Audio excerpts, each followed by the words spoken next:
Freedom of intellectual expression has become a prominent topic in the modern era. It's a topic which is examined within religious discourse and tackled by jurists under the heading of books of misguidance or kutub al-dalal. My focus will only be on the views presented within the Islamic world. So I will not go and speak about apostasy or about Sabbul Nabi, no. Just about the views presented within the Islamic world.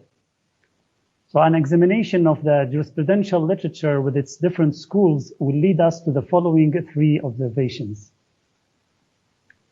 The first observation pertains to the concept of misguidance and how to define it. This is very important because not every error represents is an instance of misguidance fitting the mawdu' al-hukm here, which requires subsequent action like confronting it, banning its publication, and the removal of freedoms. This is what the jurists themselves say here. Not every ijtihadi error is such that it is necessary to prevent it from being spread. So the concept of misguidance is extremely ambiguous, but was frequently utilized as a means of character assassination. Apart from a few agreed examples, the concept lacked a clear and precise meaning by which to settle various disputed cases. So were books of blasphemy and books of other religions the only examples of books of misguidance? Or do books of certain Islamic sects also constitute misguidance? What about works that oppose a particular truth? If so, which truth is relevant? Is it all truths within a religion or a specific doctrine? Some jurists even considered books that are true as books of misguidance, given that they often led people to misguidance, such as the works written by mystics. What is further unclear is how to differentiate between one's right to ijtihad and creativity in religious thought and the concept of misguidance and innovation. All this means is that the subject matter of this ruling, namely mawdu' al-hukm, in this topic appears to be unclear. In my opinion, one of the reasons for the lack of consistency in the application of the subject matter and the emergence of subjective criteria is due to imprecise definitions for this concept, the concept of misguidance. This gives the political or religious authorities the opportunity to aggressively suppress those who oppose them, which then leads to suppressing freedom, stagnating creativity, and partially closing the door of ijtihad. In fact, this is one of the reasons why ijtihad in theology or historical matters related to theology can be actively prevented. Since issues of theology are usually considered landmarks of religious and sectarian identity, any attempt to critique these features poses a real threat to identity for the ruling authorities, politically, socially, and religiously. It is here that notions of misguidance and innovation are weaponized to confront intellectual and cultural minorities. Here we can also make a quick comparison between the topic of what exactly is the criteria of Islam and disbelief and the criteria of misguidance and guidance, or even the criteria of tashayyuʼ and tasannun. The criteria of Islam and disbelief was subject to rigorous investigation in Islamic jurisprudence, especially in two places: the Kitab al-Tahara, Book of Purity, and Kitab al-Hudud, Book of Prescribed Punishments, particularly in the topic of apostasy. The jurists presented numerous arguments for their views, but in stark contrast, similar argumentation is rarely found when we try to determine the definitions of tashayyuʼ and tasannun, or the concepts of guidance and misguidance. For example, how do we know that denying infallibility represents a departure from Shiism. What evidence exists for such a claim, which entails that the denier is deprived of the characteristics and privileges that Shia jurisprudence generally grants to the Shia? Note that we are not speaking of Shiism or Islam as a historical or social phenomenon, because I'm not a historian or a sociologist, but rather I am speaking of it as a religious truth as expounded by the Prophet and his family, salawatullahi alayhim ajma'in. Besides some recent discussions that have appeared in the last few decades, where can one find more extensive research on this topic in the classical books of fiqh?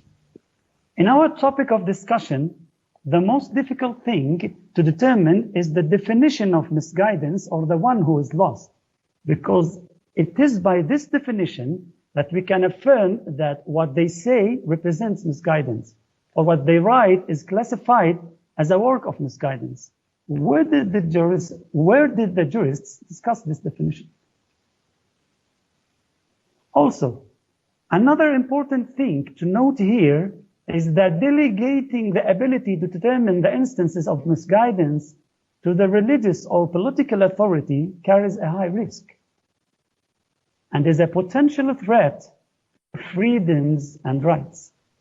In fact, we have the right to ask the authorities, what are the criteria for determining the instances of misguidance?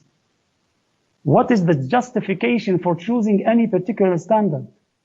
We return once again to the same point, which is the lack of a clear standard for dealing with sensitive cases of this kind.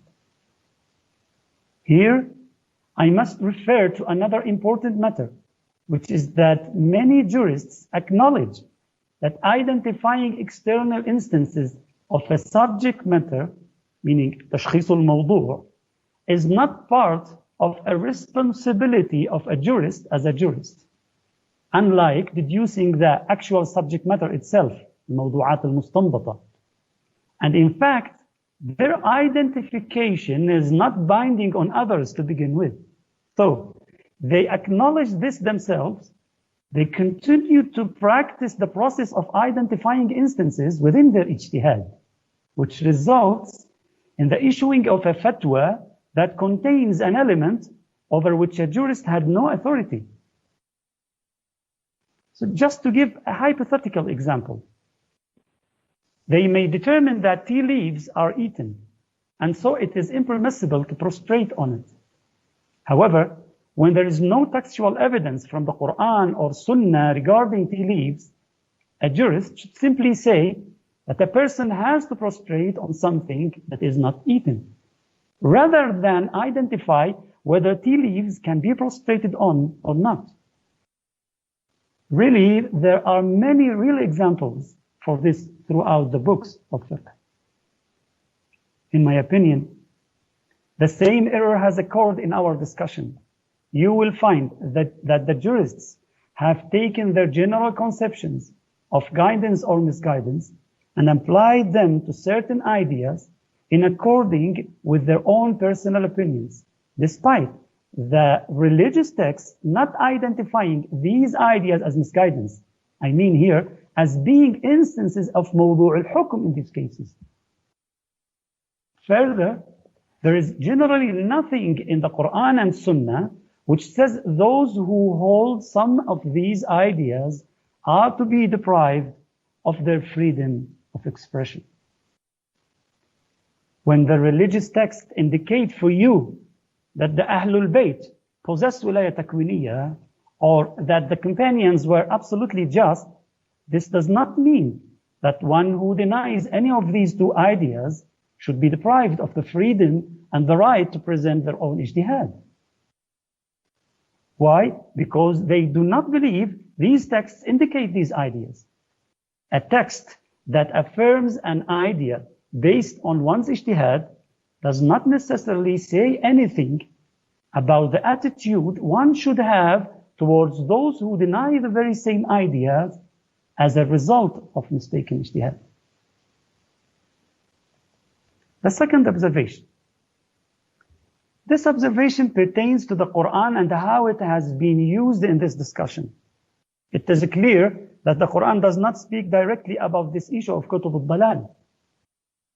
Rather, it refers to generic concepts, such as the prohibition of misguiding people or the prohibition of aiding others in sin. However, the jurists have attempted to apply these generic concepts to specific instances, and because of this, much confusion and errors have been made.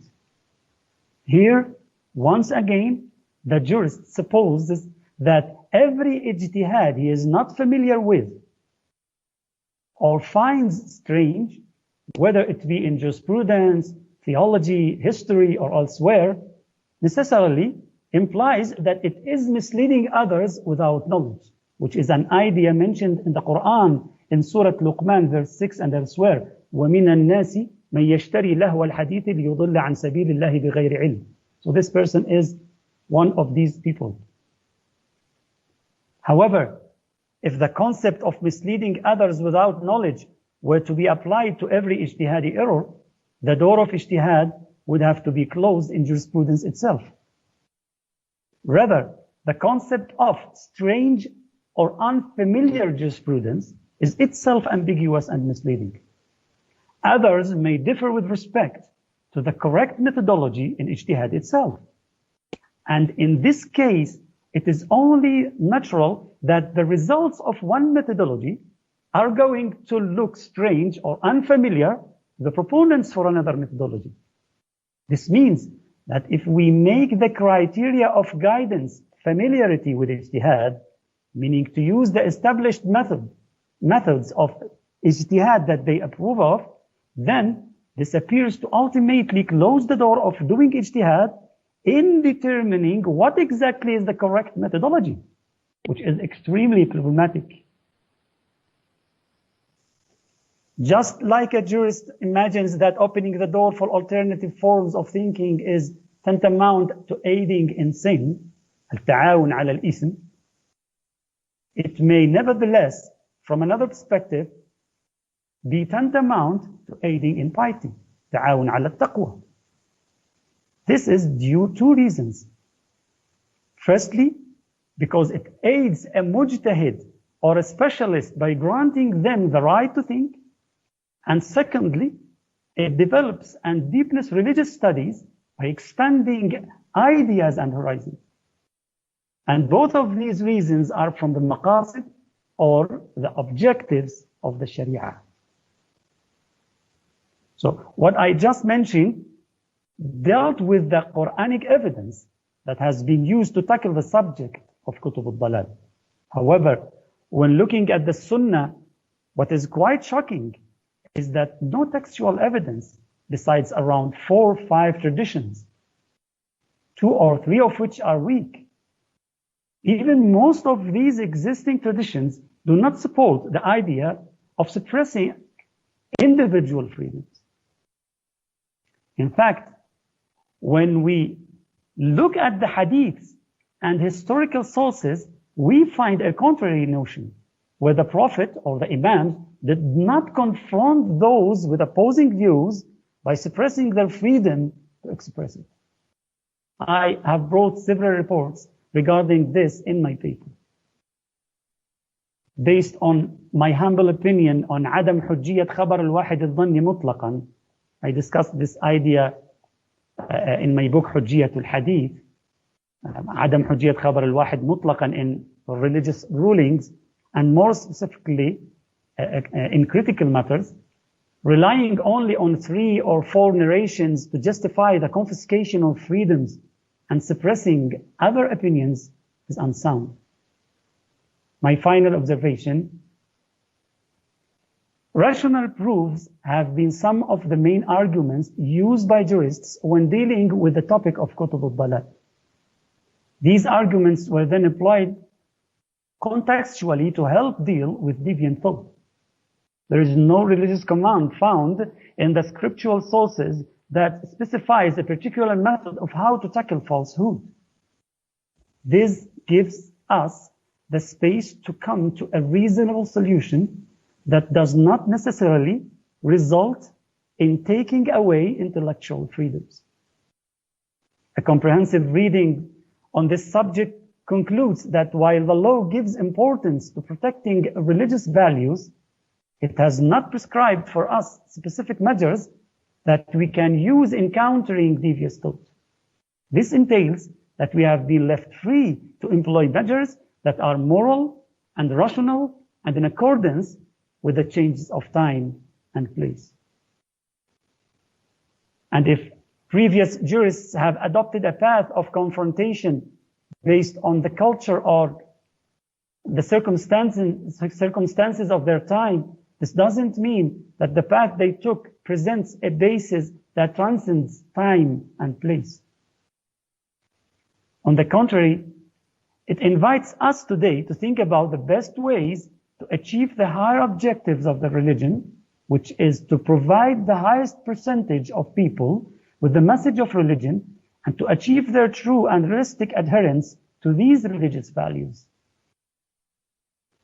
As long as we continue to think that the criteria of religiosity for a society rests in how much it appears religious in its outward appearance, it means that we have not understood the original message of the religion, which is that it came to reform hearts, change the minds, and purify the souls in the way that automatically reflects goodness in form, appearance, rituals, customs, and norms.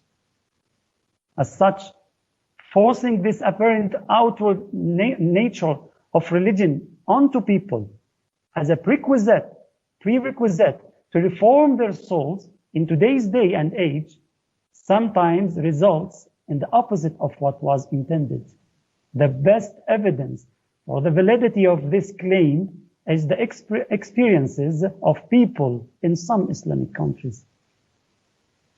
On a final note, one of the most dangerous things facing Islamic thought and advocacy today is the reaction of some of those working in Islamic studies, who compensate for their intellectual failures by suppressing and canceling others or issuing religious verdicts against others. Yes, freedoms are not absolute, nor do we desire such a thing. But in the name of not granting absolute freedom, it is not permissible for us to limit freedoms to an unjustified amount. We ask Allah to grant success and guidance to all those working in the Islamic field. Walhamdulillahi Rabbil Alameen.